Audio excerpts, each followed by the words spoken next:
Sekarang kita akan berdiskusi tentang mitos kuda terbang Megarman. Saya akan mengenalkan kelompok tiga.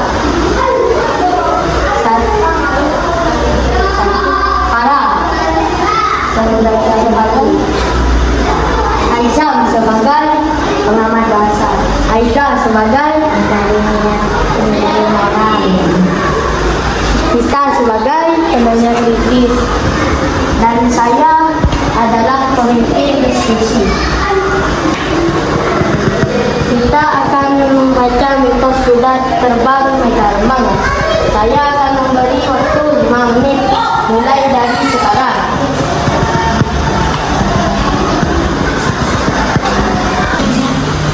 Oke teman-teman, waktu 5 menit sudah habis dan saatnya kita berdiskusi berdasarkan tugasnya masing-masing. Farah sebagai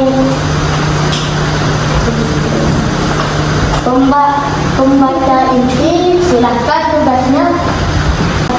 Saya Farah sebagai pembaca inti akan menyampaikan ringkasan atau bagian penting dari cerita Nusantara, yaitu mitos kuda terbang Megarman. Dahulu kala di kerajaan Sumenep hiduplah seorang ksatria sakti bernama Joko Tole. Meskipun ia adalah seorang manusia, Joko Tole memiliki banyak kesaktian yang luar biasa. Ia merasa sedih karena tugasnya sebagai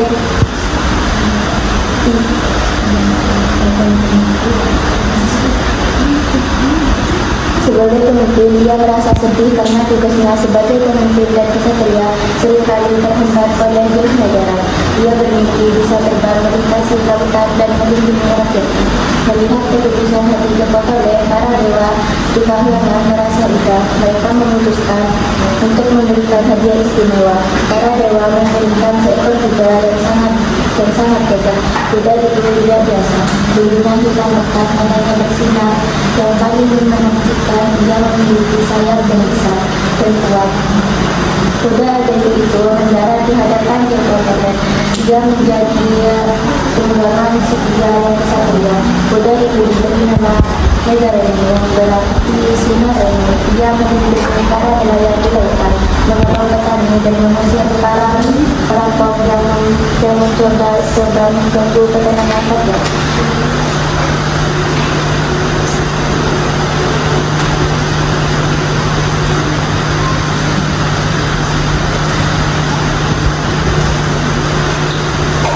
Saya akan menyebutkan tokoh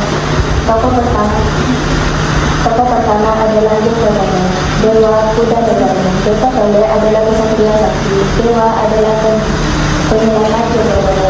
Kuda Megarman adalah sebagai penyelamat warga Sumenep.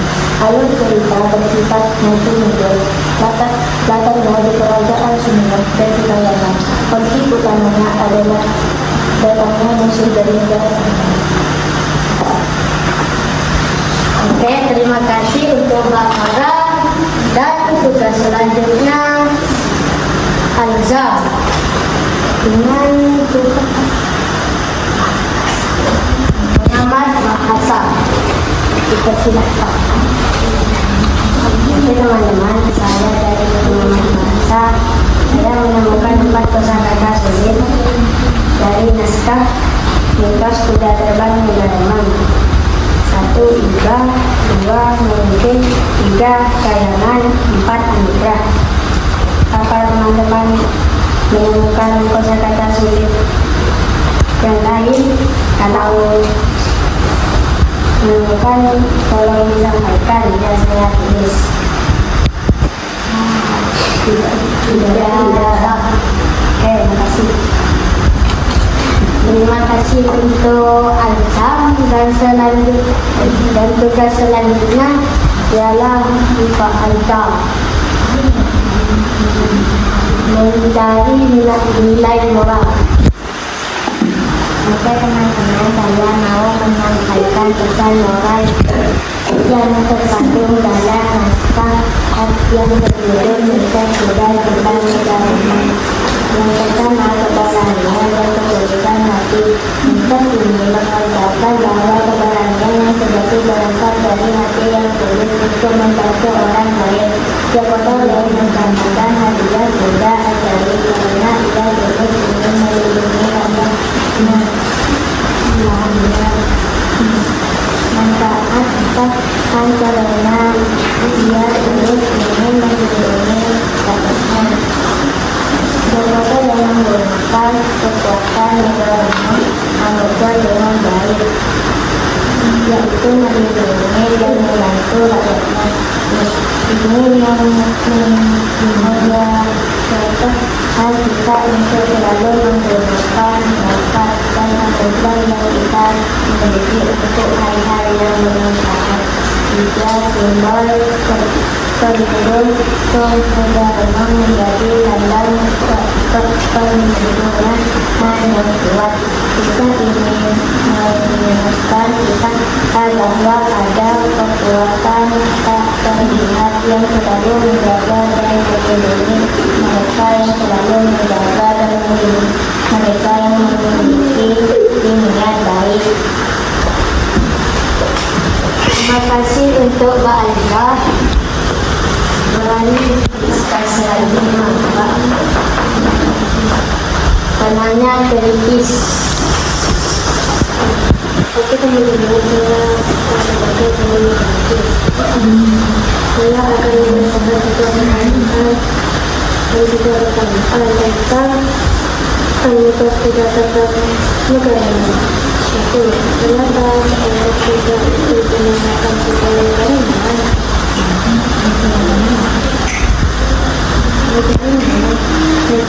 Ya, apakah PO boleh menggunakan kekuatan negara dengan baik? Ya, apakah kita bisa bekerja dalam kebebasan?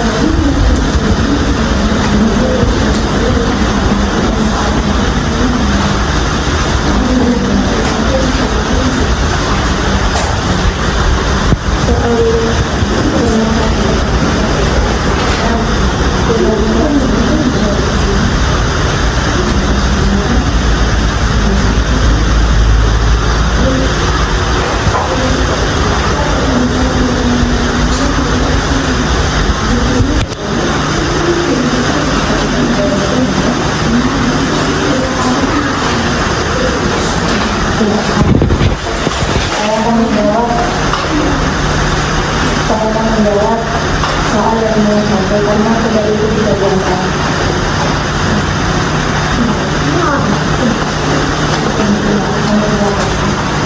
Apakah kekuatan menggunakan kekuatan negara yang benar? Ya. Apakah lawan bisa bekerja dalam kejahatan? Ya. Terima kasih teman-teman. Diskusi kita sekarang sudah selesai tentang mitos dan saya akan menyampaikan 3 pesan, 3 poin penting di cerita mitos di cerita ini. 1. Keberanian dan ketulusan hati. 2. Manfaatkan anugerah dengan baik. 3. Simbol perlindungan. Dan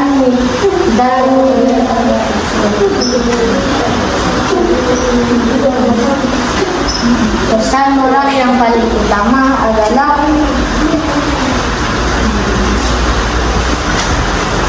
simbol perlindungan.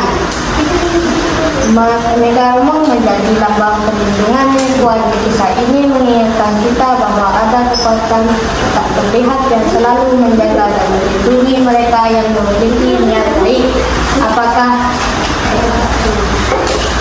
Mbak Aida setuju dengan pernyataan saya? Dan teman-teman, apakah setuju dengan pernyataan saya? Setuju.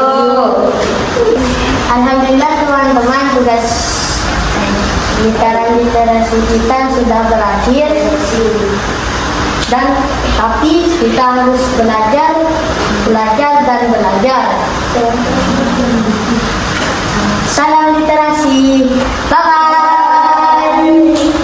Assalamualaikum warahmatullahi wabarakatuh. Waalaikumsalam.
isinya menceritakan apa paragraf per paragraf itu, kata kuncinya apa, itu yang menjadi bahan ringkasan yang akan disampaikan oleh Mbak Farah kepada teman-teman yang lain, walaupun teman-temanmu sudah membaca naskah tersebut. Lalu diuraikan tokohnya siapa saja, karakter dari masing-masing tokohnya, alurnya bagaimana cerita itu, kemudian latarnya di mana saja dalam cerita itu. Itu harus disampaikan menjadi satu kesatuan rangkaian dari bagian ringkasan cerita. Oke? Gak usah grogi, harus tetap semangat. Kemudian yang ketiga adalah Alzam. Alzam sebagai pengamat bahasa, dia tadi menemukan 4 kata sulit. Ya, nanti untuk kelompok yang lain karena punya kesempatan membaca di rumah, yang kebagian tugas perannya sebagai pengamat bahasa, kalian mencari kosakata yang sulit, kemudian langsung carikan artinya, sehingga nanti temanmu yang tidak tahu menjadi tahu dari informasi tugas si pengamat bahasa. Bisa ya? Oke, kalau tadi Alzam tidak memiliki waktu untuk mencari karena satu, kita hari ini tidak membawa gadget karena gadget mulai aktif kembali hari Senin ya, sehingga untuk sementara nggak apa-apa. Nanti lingkaran literasi selanjutnya Alzam harus lebih baik performanya. Lanjut kepada Mbak Aida. Mbak Aida sebagai pencari nilai moral. Namanya pencari nilai moral, semua naskah yang sudah dibaca dicari pesan moral yang terkandung dalam naskah itu. Nah, ditulis, disampaikan. Ya. Kemudian dari pesan nilai moral yang terkandung itu dicek kira-kira itu sesuai tidak dengan keseharian kita. Jika itu berdampak positif, berarti bisa kita terapkan dalam kehidupan sehari-hari. Namun jika itu ada yang berdampak negatif, maka kita tidak boleh melakukan itu dalam kehidupan sehari-hari kita. Oke? Selanjutnya tugas terakhir adalah Mbak Vita sebagai penanya kritis. Penanya kritis tadi Mbak Vita menyampaikan 3 pertanyaan. Untuk selanjutnya lingkaran literasi, ketika penanya kritis memberikan pertanyaan yang pertama, silakan anggota menjawab. Boleh menjawab semua tapi secara bergantian. Kemudian setelah tuntas, baru lanjutkan ke pertanyaan kedua dan pertanyaan selanjutnya. Minimal penanya kritis membuat 2 pertanyaan. Lebih tidak masalah. Oke? Setelah itu, setelah semua tugas berperan menyampaikan hasil tugasnya, kembali lagi kepada pemimpin diskusi untuk menyampaikan 3 poin penting dari naskah yang sudah dibahas, yang sudah didiskusikan, dan menyampaikan pesan moral utama. Namanya utama berarti hanya ada satu yang menjadi fondasi, ya, menjadi kekuatan yang sangat diunggulkan dalam pesan moral itu. Seperti itu. Kemudian kita akan bersama-sama menyuarakan salam lentera sehingga lingkaran literasi kita bisa terwujud. Dan pembiasaan ini berdampak kepada kemampuan berpikir kalian dalam membaca sebuah naskah cerita. Kalian akan menemukan tokohnya, kalian akan menemukan unsur intrinsik atau